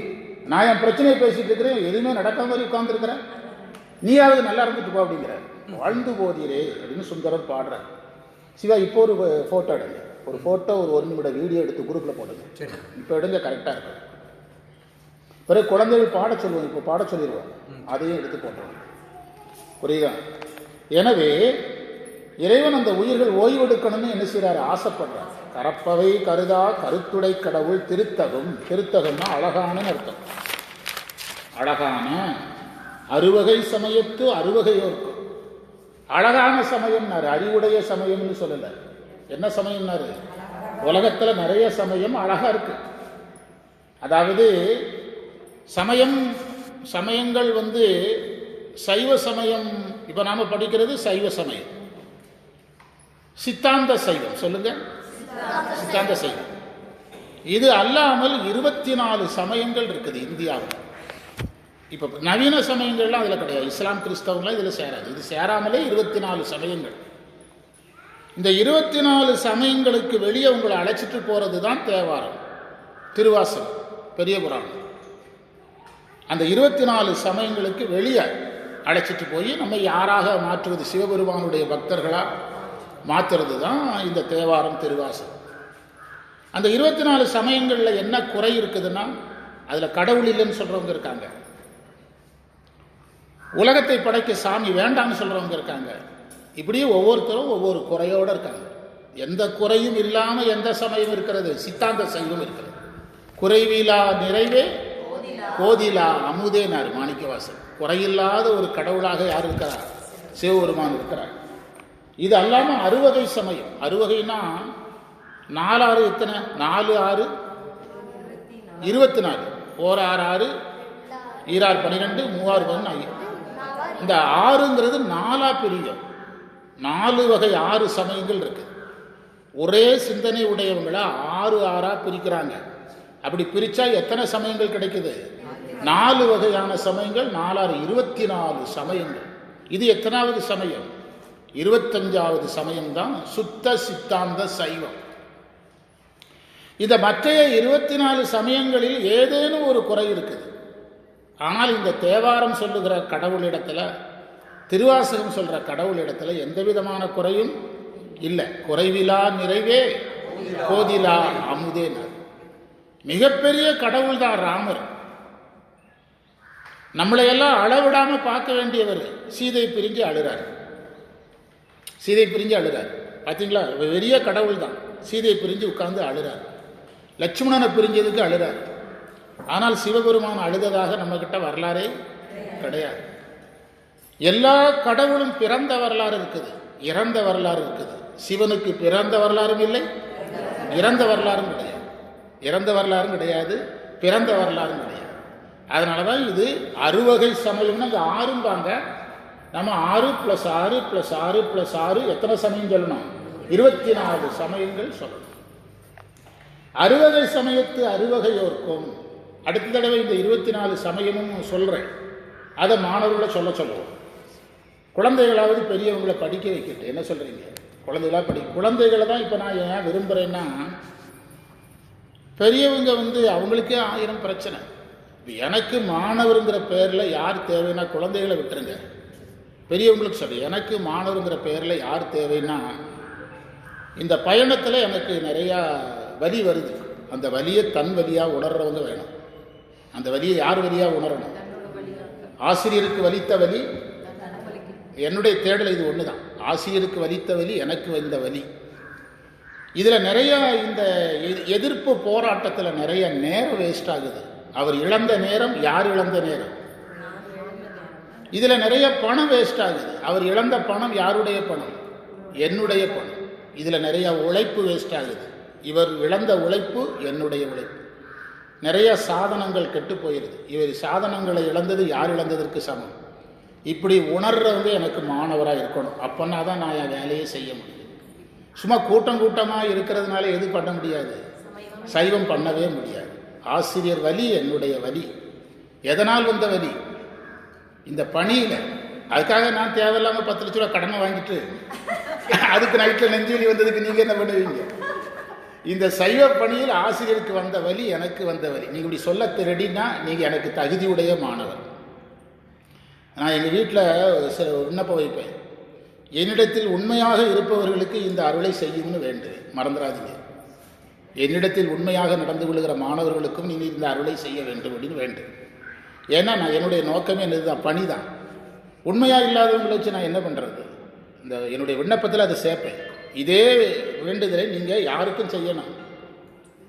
என்னிடத்தில் இந்த பணியில் யார் உண்மையாக இருக்கிறார்களோ அவங்களுக்கு செய்யுங்கன்னு வேண்டுவேன். விண்ணப்பம் செய்யும்போது யார் தேவை நமக்கு? என் வலியை தன் வலியாக உணரும் ஆசிரியருக்கு இந்த பணியில் வருகின்ற தடை, அந்த தடையால் வருகின்ற வலி என் வலி. அவர் இழந்த நேரம் நான் இழந்த நேரம், அவர் இழந்த பணம் நான் இழந்த பணம், அவர் இழந்த உழைப்பு நான் இழந்த உழைப்பு. இந்த மன உளைச்சல்னால அவர் சாதனத்தை இழந்திருக்கிறார், அது நான் இழந்ததற்கு சமம். இந்த 5ஐயும் சொல்கிறது யாராக இருந்தாலும் எனக்கு வேணும். அவங்கள வச்சு தான் நான் வேலை செய்ய முடியும். இதை நம்ம யார்கிட்ட எதிர்பார்க்க முடியாது, குழந்தைகள்கிட்ட எதிர்பார்க்க முடியாது. இதெல்லாம் உங்கள் கேரக்டர் உங்கள்கிட்ட இருக்கா, உங்கள்கிட்ட இருக்கா நான் பார்க்குறேன், யார்கிட்ட பார்க்க மாட்டேன். அப்போ எனக்கு யாரை பிடிக்குது? அதுதான் இந்த ரகசியம். புரியுதா? குழந்தைகளுக்கு இவனை பார்க்கும்போது நான் இந்த கேள்வியை கேட்க மாட்டேன். ஆனால் உங்களை பார்க்கும்போது எனக்கு இந்த கேள்வி வருது. இவங்க கரெக்டாக இருக்காங்களா, இல்லை நம்மளுக்கு ரிவிட் அடிக்கிறவங்க கூட சுற்றுறாங்களா, இப்படி அந்த கேள்வியில் எனக்கு வருதில்ல. இது குழந்தைகளை பார்த்தா வராது. அறுவகை சமயத்து அறுவகையோர்க்கும் வீடு வேறாய் நின்ற விண்ணோர் பகுதி. யார் யாரை வேணாலும் கும்பிடலாம். ஒருவர் சமணத்தில் இருப்பார், ஒருத்தர் பௌத்தத்தில் இருப்பார். புரியுதா? சௌத்ராந்திகன், யோகாசாரன், வைபாடிகன், நிரீச்சுரிய சாங்கியன், ஆசிவகன், பட்டாச்சாரியன், பிரபாகரன், சத்தப்பிரமவாதி, மாயாவாதி, இப்படி இருக்கிறாங்க சமயங்கள். பாடானவாதி, ஐக்கியவாத சைவர், பேதவாத சைவர், இப்படி நிறைய சமயங்கள். எத்தனை சமயம் மொத்தம் சொன்னோம்? 24. அதில் ஏகதேசம் நான் 15 சொல்லிட்டேன். இவங்க எல்லாரும் ஒவ்வொரு சாமியை கும்பிடலாம். பாடானவா சைவம், பேதவாத சைவம், சிவசமவாத சைவம், எத்தனையோ சாமிகளை கும்பிடலாம். ஆனால் அவர்களுக்கெல்லாம் மோட்சத்தை யாரு தான் கொடுக்கணும்? சிவபெருமான் தான். வேற யாரும் கொடுக்க முடியாது. இது சைவம் சொல்லல. உபனிஷத்துல ஒரு இடத்துல சொல்லியிருக்குது, சிவனை அன்றி வேறொருவர் மோட்சம் தருவார் என்றால் நான் கேட்குறது நடக்கும்னு சொல்லுங்கள், அது நடக்கும்னு ஒத்துக்கிறேன்னு உபனிஷத்து சொல்லுது. என்னதுன்னா, நம்ம வீட்டில் படுத்து தூங்கணும்னு பாய் எடுத்து சுருட்டுறோம்ல, அதே மாதிரி ஆகாயத்தை சுருட்ட முடியுமா? ஆகாயத்தை சுருட்ட முடியுமா? ஆகாயத்தை சுருட்ட முடியும் என்றால் சிவனின்றி யாரோ ஒருவர் மோட்சம் தர முடியும் அப்படின்னு சொல்லுது உபனிஷத்து. உபனிஷத்து சொல்ல வந்தது என்ன? பாயை சுருட்டுவது போல ஆகாயத்தை சுருட்ட முடியாது, சிவனை என்று யாரும் எதை தர முடியாது, மோட்சத்தை தர முடியாது. பிறகு நீங்கள் முருகர் தர முடியாதா, அம்மை தர முடியாதான்னு கேட்கக்கூடாது. சிவமே முருகனாக இருந்தால் தரலாம், சிவனே அம்மையாக இருந்தால் தரலாம். சிவனே திருமாலாக இருப்பதை சைவம் ஒத்துக்கொள்ளுகிறது. சிவன் திருமாலில் 2 வகை இருக்குது. சிவனே திருமாலாக இருக்கிற வகைன்னு ஒன்று இருக்குது. நம்மை போன்ற உயிர்கள் யாரா மாறும் அப்படின்னு சைவத்தில் இருக்கு. ஆமாம், சம்புபட்சம் அனுபட்சம். ஆமாம் ஆமாம். ருத்ரன்னா உயிர்களே ருத்ரனா வர்றது, மகா ருத்ரன்னா சிவனே ருத்ரனா வர்றது. பிரம்மன் உயிர்களே பிரம்மனா வர்றது, மகா பிரம்மன் சிவனே பிரம்மா வர்றது. மகா விஷ்ணுங்கிறது சிவனே வர்றது, விஷ்ணுங்கிறது உயிர்கள் தவம் செய்து விஷ்ணுவா வரும். தெரிகிறதா? அதைத்தான் கடவுள் யாராக வேண்டுமானால் இருக்கலாம், சமயங்கள் எதுவாக வேண்டுமானால் இருக்கலாம், வழிபாட்டு தலங்கள் எதுவாக, மோட்சத்தை யார் தான் கொடுக்கணும்? சிவன் தான். நோட்டு எந்த பேங்க்ல வாங்கினாலும் நீங்க நோட்டு வாங்கலாங்க, அச்சடிக்கிறது ரிசர்வ் பேங்க்ல தான் இருக்கு. உங்க ஒரு பேங்க்லயே பின்னால் அச்சடிக்க முடியாது. பேங்க்ல பின்னால் அச்சடிச்சுட்டு இருக்காங்கன்னா நமக்கே பயமா இருக்கும், உண்டா இல்லையா? ஆமா, அவங்க தான் அதையும் அழிக்கணும். வீடு வேறாய் நின்ற விண்ணோர் பகுதி, விண்ணோர் தேவர்கள், கடவுள் தேவர்கள், பகுதினா வகைகள். இந்த இடத்துல தான் சைவத்தில் எங்கேயுமே இல்லாத ஒரு வார்த்தையை, ஒரு பயங்கரமான வார்த்தையை சிவபெருமான் மேல் அளவற்ற அன்பு மாணிக்க வாசகருக்கு இருந்ததுங்கிறது இந்த இடத்துல ஒரு பயங்கரமான இடம்னு சொல்லலாம். பிற மதத்தவர்கள் இதை கேட்டால் கோவப்படுவாங்க, அப்படி ஒரு இடம். பிரபஞ்சத்தை சிவனோட ஒப்பிட்டு என்ன சொன்னாரு? எதற்கு சமம்னாரு? தூசுக்கு சமம். பிரபஞ்சத்தினுடைய இயக்கத்தை சிவனோட ஒப்பிட்டு அது சின்ன காத்து, இது சூறை காத்துங்க. இப்போ இந்த சாமிகளை எல்லாம் சிவபெருமானோட ஒப்பிட்டு ஒரு வார்த்தையை போட்டாரு. இப்படி மாணிக்கவாசகர் எழுந்திருக்கிறான்னு தெரிஞ்சதுன்னா இன்னும் டென்ஷன் ஆகுவாங்க பிற மதத்தவர்கள். விண்ணோர் பகுதி கீடம், கீடம்னா புழுன்னு அர்த்தம். மோட்சம் அவர் தருவார், இவர் தருவார், இவர் தருவார், அவர் தருவார்னு நிறைய சாமி பேரை சொல்றாங்க. அவங்களையெல்லாம் சிவபெருமான இடத்துல ஒப்பிட்டா சிவனுக்கு முன்னால் அவங்க எதற்கு சமம்? புழுவுக்கு சமம். புழுனா கீடம். புறையும், புறையுங்கிறது ஓம உருவு. போல புறைய ஒப்ப உரள மான கடுப்ப இயைய ஏய்ப்ப அன்ன இன்ன, இதெல்லாம் ஓம உருவு. நாம ஓம உருவுங்கிறதுக்கு போல மட்டும் சொல்லுவோம். புலி போன்ற வீரன், புலி போல வீரன் நம்ம போல மட்டும்தான் சொல்லுவோம். ஆனால் தமிழில் போல புறைய ஒப்ப உருள மான கடுப்ப ஏய்ப்ப இதெல்லாம் ஓம உருவு. ஸ்கூலில் படிக்கிற பையன் ஞாபகத்தில் நிற்க மாட்டுக்கு சார் அப்படின்னு சொல்லுவான் நாங்கள் நடத்தும்போது. அப்போ நான் சொல்லுவேன், உன் ஃப்ரெண்ட்ஸ்கிட்ட திட்டுறதுக்கு கெட்ட வார்த்தை சொல்லும்போது இதை சொல்லுடா, போல புறைய ஒப்ப உருள மான கடுப்பு. அவன் என்னமோ சொல்லி திட்டுறா அப்படின்னு சொல்லட்டு ஹெச்சம் வரைக்கும் போகட்டு. ஆமாம், அது வந்துடும். நீ திட்டுறதுக்கு இதை யூஸ் பண்ணிக்கோங்க. அம்மாவை திட்டுனாலும் திட்டு, போல புறைய ஒப்ப உருள மான கடுப்பு திட்டு, அப்படி மனப்பாடம் ஆகணும் அப்படின்னு சொல்லுவோம். புரியுதா? அப்படி மனப்பாடம் பண்ணணும் தமிழ், அப்போ தான் தமிழ் வரும். அன்றைக்கு நாங்கள் எங்கள் தமிழ் கல்வியில் சின்சியராக இருந்ததுனால தான் இன்றைக்கி சிவஞான போத சிற்றுரை நடத்த முடியும். இப்போ அங்கே பிழை திருத்தும் போது என் கூட இருக்கிறவங்களுக்கு தெரியும் எவ்வளவு நுட்பமாக கண்டு. புதுசாக வந்து இருக்கிறதுலையும் திருத்துறோம். 52 குறுண்டானதில் இருக்கிற தப்பை கண்டுபிடிச்சி கொடுக்குறோம். காரணம் தெரியுமா? அன்னைக்கு நம்ம தொழிலில் நம்ம உண்மையாக இருந்தோம், அந்த கல்வியிலையும் உண்மையாக இருந்தோம். அதுதான் முக்கியம். தரவரம் எது? பிற கடவுள்களை சிவனோட ஒப்பிட்டா எதற்கு சமம்? கீடம் புறையுங்கிறார். சிவனை நோக்கிய புழு, புறையும்னா போன்றவர்கள். கிழவோர், கிழவோன்னா தலைவன் அர்த்தம். அவங்களுக்கெல்லாம் இவன் தான் தலைவன். இருநிதி கிழவன், சிலப்பதிகாரத்தில் கண்ணகி அப்பா, கோவரன் அப்பாவெல்லாம் கிழவன்னு சொல்லிட்டாங்க. கிழவன்னா தலைவன். கிராமங்களில் நிலக்கிழார் அப்படின்னு போடுவாங்க. நிலக்கிழார்னு பத்திரிக்கையில் போடுவாங்க. அதாவது பத்திரிக்கையில் 4 பிரதரில் ஒருத்தர் கம்பெனி வச்சுருப்பார், மோட்டார் கம்பெனி கோயம்புத்தூரில் வச்சுருப்பார். அது மோட்டார் கம்பெனி போட்டுருவாங்க. இன்னொருத்தர் பேங்கில் மேனேஜர் இருப்பார், ஸ்டேட் பேங்க் மேனேஜர் போட்டுருவார்.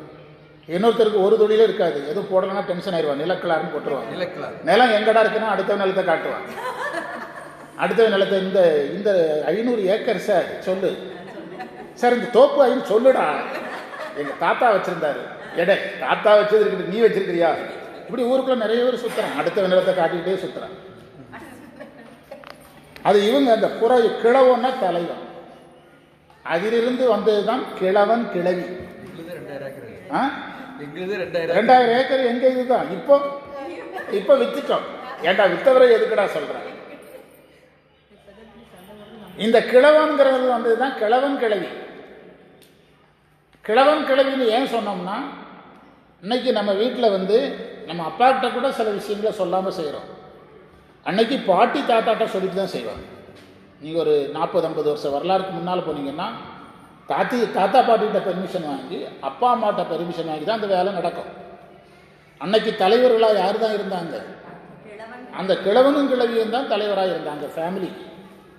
இன்னைக்கு அப்பா அம்மாவையும் தூக்கி கடாசிட்டு முடிவு யாரும் எடுக்கிறா? இவங்களே இருக்கிறா. கடைசியில் தான் யார்கிட்டே சொல்கிறாங்க, பாட்டி தாத்தாட்ட சொல்கிறதே கிடையாது. என்ன எல்லாரும் வந்திருக்கிறீங்க, வீடு புண்ணியார்ச்சனை இல்லை. புண்ணியார்ச்சனையா? யார் சொன்னா? உங்கள் மகன் தான் சொன்னான், என்கிட்ட சொல்லவே இல்லை. நிறைய வீடுகளில் நடக்குது.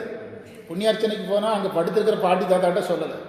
எனக்கு தெரியாது தங்கம், புண்ணியார்ச்சனை நீ தான் சொல்கிற, வாழை மரம்லாம் கட்டியிருக்காங்களே, நான் பார்க்கலையே, ரூமுக்குள்ளே தானே படுத்திருக்கிறேன் அப்படிங்கிறது பாட்டி. இன்னொரு வகையாக கொஞ்சம் பேர் சுற்றிட்டு இருக்கிறான். சொத்து வாங்கி பத்திரப்பதிவு பண்ணுறான், நம்மளை கூப்பிடுறான், அந்த மாதிரி வாங்க சாருங்கிறான். அங்கே போனால் இவங்க அப்பா அம்மாவை காணல, மாமியார் இருக்குது, மாமனார் இருக்கிறாரு, மனைவி கூட பிறந்தவனெல்லாம் இருக்கிறான், யாரை காணல? ஏடா அப்பா அம்மா வந்து என்ன சொல்லலைங்கிறான். இப்படி கொஞ்சம் பேர் நாட்டுக்குள்ளே சுற்றுறான். அந்த காலத்தில் யார்கிட்ட சொல்லிட்டு செஞ்சோம்? அவங்க முடியாமல் படுத்திருந்தாலும் காது கேட்கலனாலும் எழுப்பி சொல்லிட்டு தான் இந்த பொண்ணை முடிவு பண்ணியிருக்கிறோம், இந்த மாப்பிள்ளையை முடிவு பண்ணியிருக்கிறோம், தோப்பு வாங்க போகிறோம், காடு வாங்க போகிறோம், வீடு வாங்க போகிறோம், அவங்க சொல்லிட்டு தான் செய்வாங்க. அதனால தான் அவங்களுக்கு என்ன பேர் வந்தது? அந்த கிழவன்கிற பேர் வந்தது. அதாவது குடும்பங்கிற பேர் எப்படி வந்தது? உங்களுக்கு ஐடியா சொல்கிறேன். குடும்பங்கிறது எப்படி வந்ததுங்கிறது நீங்கள் கண்டுபிடிக்கிறது. குடுமிங்கிற வார்த்தை எப்படி வந்தது? தேங்காய் குடுமி எல்லாம் சேர்த்து உச்சியில் முடிச்சு போடுறோம். இந்த குடும்பத்துக்கு முடிச்சு யாரு தான்? இந்த கிழவனும் கிழவியும் தான். இந்த குடும்பத்தை ஒருங்கிணைக்கிற இடத்துல குடுமியாக இருந்தது யாரு? அந்த கிழவன் கிழவி. இந்த எல்லா கடவுள்களுக்கும் குடுமி யாரு தான்? அவன் குடுமிப்பிடியே என் கையில் தான் இருக்குன்னு சொல்றாங்கல்ல. எல்லாருடைய குடுமிப்பிடியே யார் கையில? சிவபெருமானுடைய கை. கிடம் குறையும் கிழவோ, கிழவோன்னா தலைவன். நீங்க திருநெல்வேலி மதுரையெல்லாம் போனீங்கன்னா பத்திரிக்கையில் நிலக்கிழா, ஒரு சென்ட் நிலம் கூட அவன் பேர்ல இருக்காது, ஆனா நிலக்கிழார்னு போட்டிருப்பாங்க.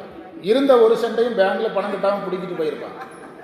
நாடொரும் ஒவ்வொரு நாளும் அருக்கனி, அடுத்த பகுதி, அடுக்கனில் சோதி அமைத்தோர். நம்ம இன்னொரு 5 அல்லது 10 நிமிடத்துக்குள்ள நான் நிறைவு பண்ணிடுவேன். நீங்கள் 5ஆம் திருமுறை பாடணும். குழந்தைகள் கூட இருந்து அவங்க புக்கெல்லாம் பாட முடியாது, கேட்டுட்டு இருப்பாங்க. திரும்ப ஒரு தடவை நீங்கள் அந்த திருமுறை வாழ்த்து பாடல் இருக்குல்ல, என்னது, நங்கடம்பனை, குடியதன் உருவமை, அதெல்லாம் பாடி அடுத்த தடவை வரும்போது அவங்க தனித்தனியாக பாடினாங்கன்னா நம்ம அதை நல்லா என்கரேஜ் பண்ணி இந்த வகுப்பை பாதி நேரம் யாருக்காகவே ஒதுக்கிடலாம். பாடமும் அவங்களுக்குன்னு ஒதுக்கிடலாம். பாடமும் 2 பேருக்கு சேர்த்து கொடுத்து அவங்களுக்கு புரியுற மாதிரி கொண்டு வரலாம். அவங்களுக்கு பெரிய பயிற்சி ஆகிடும். ஓதுவா ஒருத்தி ரொம்ப சந்தோஷப்படுவார். அப்போ இவங்களுக்கு மாதம் 2 வகுப்பு மாதிரி ஆகிடும். இதில் ஒரு பேராசிரியர் வர்றதுனால அவங்களுக்கு கூட ஒரு வேலை கொடுத்துடலாம். ஒரு நாயனார் கதை சொல்லணும், ஒரு வகுப்புக்கு ஒரு நாயனார் கதை சொல்லணும். அப்போ தான் அவங்க பேராசிரியர் பேசினா தான் அவங்களுக்கு பிடிக்கும். உண்டா இல்லையா? அவங்க பேராசிரியர் பேசினா தான் அவங்களுக்கு பிடிக்கும். அதனால ஒரு நாயனார் கதை சொல்லணும், கடைசியில். அப்படியாவது அவங்க வர்றாங்களான்னு பார்க்குறோம்.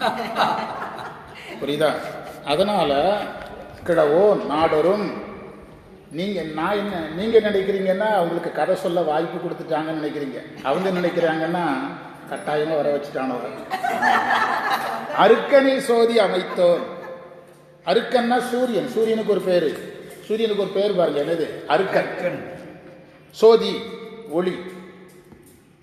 ஜோதியும் பாரு வள்ளலார் தமிழில் ஜோதின்னு எழுத மாட்டாங்க, சோதின்னு தான் எழுதுவாங்க. தமிழ் படித்து தான் எழுதுவாங்க. அமைத்தோர் திருத்தகு, அழகான. சூரியனில் ஒளிய வச்சது யாரு? இறைவன். சூரியனில் இறைவன் ஒளியை வைத்திருக்கிறான். அதாவது உலகத்தில் உள்ள எல்லா பொருட்களும் தண்ணி குளிர்ச்சியாக இருக்கணும், நெருப்பு சுடணும், சூரியன் காலையில் அளவான சூடு வரணும், மத்தியானம் நிறைய வரணும், சாயங்காலம் சூடு குறையணும். இறைவன் படைத்த ஒவ்வொரு பொருள்லையும் ஒரு கேரக்டர் இருக்கணும், ஒரு தன்மை, ஒரு பண்பு இருக்கணும். அதை யார் தான் அந்த பண்பை வைக்கிறார்? இறைவன் தான் வைக்கிறார். சிவபெருமான் தான் நெருப்பை குளிர்ச்சியாக்க வைக்கிறார். அதே சிவபெருமான் நெருப்பை படைத்து அதுக்கு எதை கொடுக்குறாரு? சூட்டை கொடுக்குறார். அதே சிவபெருமான் சந்திரனை படைத்து குளிர்ச்சியை கொடுக்குறார். ரெண்டும் வானத்தில் தான் இருக்குது. ஒரு பொருள் குளிர்ச்சியாக இருக்குது, ஒரு பொருள் சூடாக இருக்குது. இப்படி சிவபெருமான் செய்கிறார். அதையெல்லாம் பட்டியல் போடுறாரு. சூரியனில் ஒளியை வச்சாரு. ஏன் சூரியனை முதல்ல சொன்னார்? அதுதான் தலைமை பொருள். வான்வெளியில் எதுதான் தலைமை பொருள்? சூரியன் தான். அந்த கிரகங்களில் சூரியனும் ஒன்று, அதான உண்மை. அந்த எல்லா கிரகங்களும் எதை மையமிட்டு சுத்துது? சூரியனை தான் மையமிட்டு எல்லா கிரகங்களும் சுத்துது. இது ரொம்ப முக்கியம். அந்தந்த கிரகம் அதது இஷ்டத்துக்கு சுத்தினா, ஆமா, சென்ட்ரலில் சூரியன் இருக்கும். அந்தந்த கிரகங்கள் அதது இஷ்டத்துக்கு சுத்திச்சுதுன்னா அந்த நாள் கட்டமைப்பு, நேர கட்டமைப்பு போயிடும். இது நீங்கள் அப்படியே சைவப்படுத்தி பாருங்கள். ஒன்று அமைப்பாளருக்கு அடங்கணும், இல்லைன்னா ஆசிரியருக்கு அடங்கணும், இல்லைன்னா சாமிக்கு அடங்கணும். ஒவ்வொரு கிரகமும் ஒவ்வொரு மாதிரி சுற்றிச்சுதுன்னா எப்படி இயற்கையில் ஒரு தடுமாற்றம் வருமோ அதுபோல் எதுலேயும் வரும், வேலையிலையும் வரும். அதில் எதுலேயும் வரும். புதன் அது இஷ்டத்துக்கு எங்கேயாவது கிளம்பி போயிட்டு ஒரு 300 நாள் கழித்து வந்துச்சுன்னா புதன் எவ்வளவு நாள் சுற்றணும்னு ஒரு கணக்கு இருக்குது. சனிக்கு எத்தனை நாள் இருக்குது, எல்லாம் அந்த ரொட்டேஷன் டைமில் ஸ்பாட்டுக்கு வந்து சேரணும். இப்போ இயற்கையில் எவ்வளோ பெரிய கட்டமைப்பு இருக்குது பாருங்கள், அது ஸ்பாட்டுக்கு வந்து சேரணும். நீங்கள் சைவம்னா நம்ம ஊரில் ஏதோ நினைக்கிறோம். ஈரோட்டுக்கு வந்து பார்த்தீங்கன்னா சைவம்னா என்னதுன்னு தெரியும். வகுப்பில் செல்ஃபோன் பேச முடியாது. இப்போ செல்ஃபோன் வெளியே போய் சொல்லிடுவாங்க. இந்த தடவை சாப்பிட்டுட்டு இருக்கும்போது ஒருத்தர் அன்னம்பாலிப்பு மந்திரம் சொல்லி சாப்பிட ஆரம்பித்தாச்சு. பொது வகுப்பில் 95 மாணவர், மாநாடு மாதிரி மாணவர்கள் சாப்பிட்டுட்டு இருக்கும்போது நம்ம தானே சாப்பிட்றோன்ட்டு ஒருத்தர் செல்ஃபோனை பிடிச்சார். மகேஸ்வர பூஜை நடந்துட்டு இருக்குது, செல்ஃபோன் பேசக்கூடாது அப்படின்ட்டு சொல்லிட்டாங்க. திட்டி விட்டாங்க. ஆமாம், திட்டி விட்டாங்க. பயங்கரமான கோபம். இங்கே நான் திட்டினேன்னு தான் இந்து மகாசமுத்திரத்தை தூக்கி வீசிடுவாங்களே. திருநெல்வேலியில் வீசினா கூட போய் எங்கள் வீட்டில் சேர்ந்துருவானுங்க. அதுக்கு அந்த பக்கமாக கடலுக்குள்ளே வீசிடுவாங்க. பேசணும்னு சொல்லிங்க. ஃபோன் வந்து வெளியே போயிடும்னா சைலண்ட் போட்டு சொல்லுங்க. நீங்கள் ஈரோடு வந்தீங்கன்னா சைவம்னா என்னதுன்னு தெரியும். நான் சொன்ன உதாரணம் புரிஞ்சுதான். 8 கிரகங்களும் எதை மையமிட்டு சுத்துது? ஒன்று இறைவனை மையமிடுங்க, இல்லைன்னா ஆசிரியரை மையமிடுங்க, இல்லைன்னா அமைப்பாளரை மையமிடுங்க. ஏதோ ஒரு கட்டமைப்புக்குள்ளே நீங்கள் நின்னீங்கன்னா தான் நீங்கள் வந்து எடுத்த வேலையை எல்லாரும் சாதிக்க முடியும். சரியான நேரத்தில் சரியான வேலையை முடிக்க முடியும். அரசியலையே ஆமாம், அதெல்லாம் வந்து புரிஞ்சாதான். இப்போ நான் சொல்லிட்டு வந்தேன், உங்கள் ஊரில் நான் பாதுகாப்பாக இருக்குன்னு சொல்லிட்டு வந்தேன். அவங்களுக்கு அவ்வளோ சந்தோஷம். அந்த லைனில் உணவருந்தும் போது ஆமாம் ஃபஸ்ட்டாக உட்காந்து கிளப்பிவிட்டேன். ஆசிரியர் உட்கார்ற இடம் அங்கே வந்து நான் இப்போ சொல்லிட்டு வந்தேன், நான் உங்கள் ஊரில் ரொம்ப பாதுகாப்பாக இருக்கிறேன் அப்படின்னு. செய்கிறதே பொதுப்பணிங்க. அதில் சிரமப்பட யார் தயாராக இருப்பார்? எந்த மாணவர் தயாராக இருப்பார்? எந்த ஆசிரியர் தயாராக இருப்பார்? எந்த அமைப்பாளர் தயாராக இருப்பார்? அதெல்லாம் அங்கே கரெக்டாக இருக்குது. எங்கே? ஈரோட்டில். எதுக்குன்னா அவங்க அதில் உண்மையை உணர்ந்துட்டாங்க. அருக்கனில் சூரியனில் ஒளியை வைத்தான், திருத்தகு அழகான மதியில் தன்மை செய்து. பாருங்க, சூரியனை படைச்சாவன் சூரியனில் ஒளியை வைக்கிறான், சந்திரனை படைச்சாவன் சந்திரனில் குளிர்ச்சியை வைக்கிறான். மதியன்னா சந்திரன். தன்மை வைத்தோன்னா இவன் தான் வச்சான். சிவபெருமான் வைக்கலன்னா அது அப்படி இருக்காது. வைத்தோம் தின்திரல், தின் மிக்க, திரள் வலிமை உடைய, தீயில் வெம்மை செய்தோம். நீங்கள் சூரியன் சுடுதுன்னு சொல்லாமல் சூரியன் ஒளி தருதுன்னு பாருங்க, எவ்வளோ விவரமா. ஏன்னா சாயங்காலம் எது சுடாது? காலையில் சுடாது. ஆனால் நெருப்பு எப்போவும் என்ன செய்யும்? எவ்வளோ விவரம் பாருங்க. மாணிக்க வாசு 2 நெருப்பில் ஒளி வரலையான்னு கேட்கலாம். நெருப்பில் ஒளி வருது, வெப்பமும் சமமாக வருது. ஆனால் சூரியனில் ஒளி வரும், வெப்பம் சமமாக வராது. அதனால் சூரியனை எதில் போட்டாரு? சூரியனில் ஒளி வரும், நெருப்பில் வெப்பம் வரும்னு. பார்த்தீங்களா? தீயில் வெம்மை செய்தோம். பொய்தீர்னா பொய் இல்லாத. வானில் கலப்பு வைத்தோம். ஆகாயத்தில் இந்த பிரபஞ்சம் எப்படி அழியும்னு கேட்டால், நிலம் நீருக்குள் போய் அடங்கும், நீர் நெருப்புக்கு அடங்கும், நெருப்பு காற்றுக்கு அடங்கும், காற்று ஆகாயத்தில் அடங்கும். அப்போ ஆகாயத்தில் எல்லா பூதங்களும் அடங்கும். எல்லா பூதங்களும் அடங்கும். இப்போ நீங்கள் கேரளாவில் ஒரு இடம், ஒரு பெரிய நிலப்பகுதி அழிஞ்சதில் என்ன வயல்? வயநாடு. எதனால் அழிஞ்சது? நீரால் அழிஞ்சது. நிலம் நீரால் அழியும். அழிஞ்சாமல் நிலம் இருக்குது, அது வேறு. பேருடைய நிலமே இருக்காது. நிலம் நீரால் அழியும். நீரை எது அழிக்கும்? நீரை நெருப்பு சாப்பிட்றோம், உறிஞ்சிடும். நீங்கள் ஒரு 2 லிட்டர் தண்ணியை அடுப்பில் போட்டுட்டு கவனிக்காமல் விட்டுருங்க, வெறும் பானையை உட்கார வச்சிடும். தண்ணியை எது உறிஞ்சி விடும்? நெருப்பு உறிஞ்சிடும். வெறும் பானையை உட்கார வச்சிடும். நெருப்பு தண்ணீரை உறிஞ்சிடும். அந்த நெருப்பை எது அடிச்சு விடும்? காற்று அடிச்சு விடும். இந்த அழிஞ்சு போனவைகள் எல்லாம் போய் ஆகாயத்தில் ஒடுங்கிவிடும். அழிஞ்சதெல்லாம் அங்கே போய் ஒடுங்கிவிடும். நிலம் நீரில் ஒடுங்கி, நீர் நெருப்பில் ஒடுங்கி, நெருப்பு காற்றில் ஒடுங்கி, காற்று ஆகாயத்தில் ஒடுங்கிடும். பாரிடை பாரிடை 5ஆய் பறந்தாய் போற்றி, நீரிடை 4ஆய் நிகழ்ந்தாய் போற்றி, தீயிடை 3ஆய் திகழ்ந்தாய் போற்றி, வழியிடை 2ஆய் மகிழ்ந்தாய் போற்றி, வெளியிடை 1ஆய் விளைந்தாய். விளைந்தாய்னா என்ன அர்த்தம்? இருந்தால் தானே விளைய முடியும். ஆகாயத்திலிருந்து பிற போதங்கள் தோன்றுதுன்னா விளையுதுன்னு அர்த்தம்ங்க. இருந்தால் தானே விளையும். இந்த 4 பூதங்களும் எங்கே இருக்குது? அங்கிருந்து விளையுது. அதான் விளைந்தாய் போற்றினார். பாரிடை 5ஆய் பறந்தாய் போற்றி. நல்ல வேலை பாட விடலை இவரை, புரியுதா? ஆமாம், பாட விட்டோம்னா இன்னும் படுத்துவார். பேசியே படுத்துறாரு, இனி பாடி வேற படுத்து. இல்லை, நான் கச்சேரி பண்ண போகிறோம். நாங்களே எல்லா குழந்தைகள் பசங்க எல்லாம் சேர்ந்து பாட போகிறோம். கச்சேரியில் நானும் உட்கார போகிறேன். அப்போ தான் இங்கே ஒழுங்காக நெசிவாங்க, பாடுவாங்க. இப்போ பொய்தீர் வான்னு ஏன் சொன்னார்? வானம் பொய் சொல்லுதா? பொய்தி ஒன்று. இவனை பார்த்து இவன் பொய் சொல்ல மாட்டான், இவனை பார்த்து இவன் பொய் சொல்ல மாட்டான். ஆகாயத்தை பார்த்து பொய்தீர் வான்னு ஏன் சொன்னார்னா, சமணர்கள் பௌத்தர்கள் பஞ்சபூதங்கள் எத்தனை? பஞ்சபூதங்கள், 5 பூதங்கள். சமணம் நிலம் நீர் நெருப்பு காற்று ஆகாயம். சமணர்கள் பௌத்தர்கள் ஆகாயம் என்று ஒரு பூதம் இல்லை என்பார்கள். எத்தனை பூதத்தை தான் ஏற்றுக்கிடுவாங்க? எதை ஏற்க மாட்டாங்க? ஆகாயத்தை ஏற்க மாட்டாங்க. ஆகாயம் இல்லைன்னு சொல்லாத, ஆகாயம் இருக்குங்கிறத எந்த வார்த்தையில் குறிப்பிட்டாரு? பொய்தீர் வான் அப்படின்னாரு. பொய்தீர் வானில் கலப்பு வைத்தோம், மேதகு மேன்மை உடைய காலில். கால்னா காற்று. காற்றுக்கு இன்னொரு பேர் கால். ஆக்சுவலாக நம்முடைய உடம்புலேயே காற்று சம்பந்தப்பட்டது கால் தான். வாதம் எங்கே வருது? வாதம் எங்கெங்க வருது? எவ்வளவு பெரிய சயின்ஸ் பாருங்க மாணிக்க வாசகர். ஏன் கால்னு காற்றுக்கு பேர் வந்தது? இந்த உடம்புக்கு ஏன் கால்னு பேர் வந்தது? இது முழுவதும் காற்றுக்கு கட்டுப்பட்டது.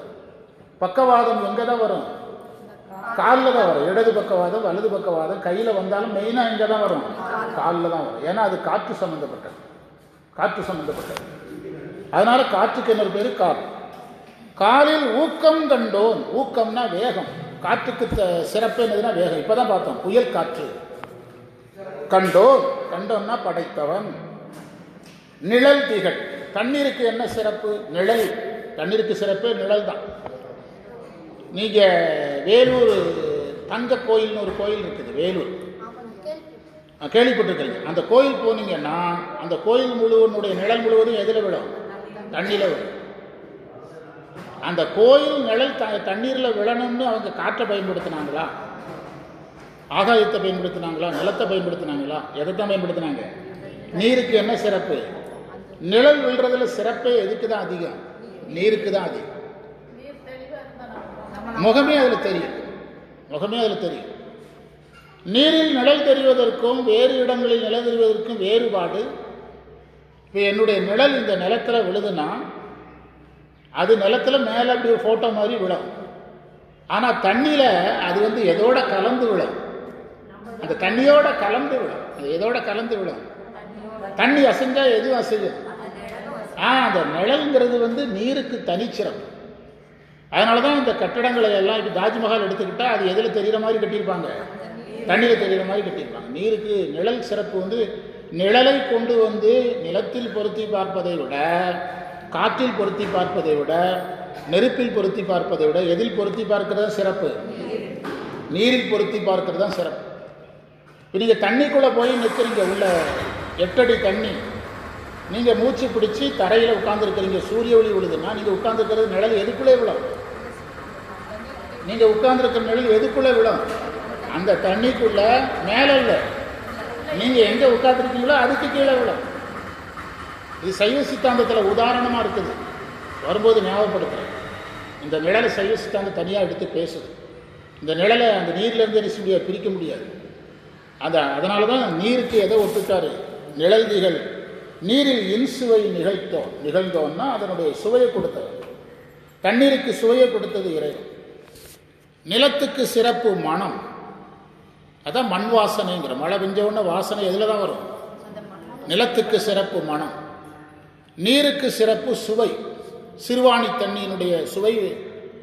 அது உலகத்திலேயே எத்தனாவது சுவைங்கிறாங்க? 2வது சுவைங்கிறாங்க. உலகத்திலேயே சுவையான நீரில் 2வது இடத்துல இருக்குங்கிறாங்க. எது? சிறுவாணி தண்ணி. அதனால தான் இங்கேருந்து வெளிநாட்டுக்கு சமையல் போகிறவங்க விமானத்தில் எதை அனுப்பி வச்சிடறாங்க? இந்த தண்ணி அனுப்பி வைக்கிறாங்க. திருநெல்வேலி அல்வா ஏன் டேஸ்ட்டாக இருக்குன்னா முதல் காரணம் தாமிரபரணி ஆற்று தண்ணி, மற்றதெல்லாம் 2வது காரணம். முதல் காரணம் தாமிரபரணி ஆற்று தண்ணி. சாதாரணமாக வீடுகளில் நீங்கள் சாம்பார் வைக்கும்போதே அந்த சாம்பாருடைய டேஸ்ட்டை நிர்ணயம் பண்ணுறதே நீங்கள் பயன்படுத்தின தண்ணி தான்.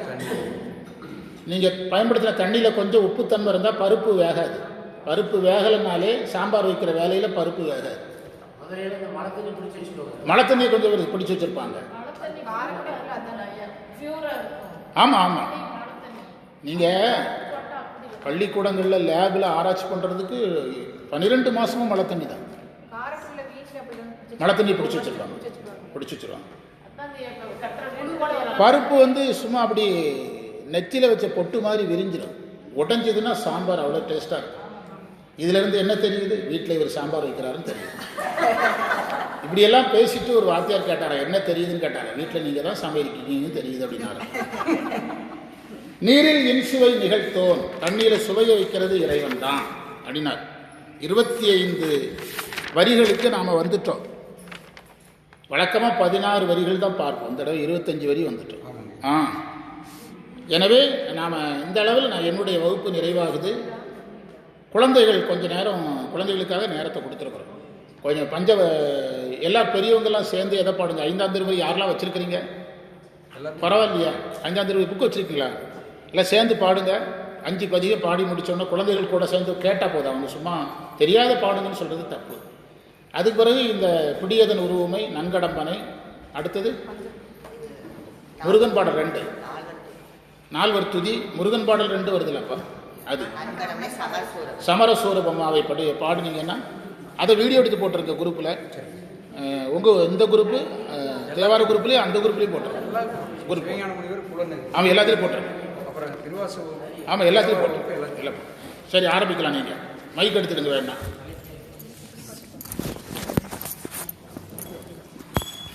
மைக் எடுத்துக்கங்க.